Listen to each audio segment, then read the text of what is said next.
అందుకనే భార్యాభర్తలు ఎలా ఉండాలి అంటే పార్వతీ శంకరుల్లా ఉండాలట. ఆయన ఆ వాక్ అయితే ఆవిడ అర్థమవుతుంది. వాళ్ళ కాపురం అప్పుడు ఇప్పుడు ఎప్పుడు ఒకే రకంగా ఉంటుంది. మనకు మళ్ళీ 1వ తారీఖు నుంచి 8వ తారీఖు వరకు ఒక రకం, 8 నుంచి 16కి డైల్యూషను, 16 నుంచి 21 వరకు నానా ఫ్లేవర్లు, 21 నుంచి 28 వరకు ఎప్పుడు వదిలిపోతుందా ఈ పీడ అనుకోవటం వాళ్ళకి లేదు.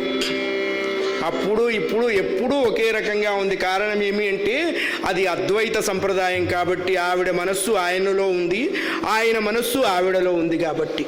అందుకే పార్వతీ పరమేశ్వరం అన్నాడు కాళిదాసు గారు. తారక మంత్రోపదేశం చేయించి కబీర్ గారు ఒక పేరు పెట్టారండి పసివాడికి.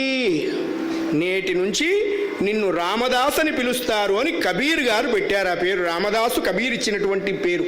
అందుకనే మనకు కూడా 3 నామాలు ఉంటాయిట. బాలసారి నామము, గురువుల వద్ద విద్యకు వెళ్ళినప్పుడు గురువు ఇంకో నామం ఇస్తారు, దాన్ని దీక్షానామము అంటారు. సన్యాస స్వీకరణం చేసినప్పుడు ఆశ్రమ నామం కలుగుతుంది. నేటి నుండి నిన్ను రామదాస్ అంటారు. గోపన్న రామదాసుడైనాడు, 19 ఏళ్ల వాడైనాడు. లక్ష్మీ కమల అనే ఒక కన్యతో వివాహం జరిగింది. కమలమ్మ గారు కాపురా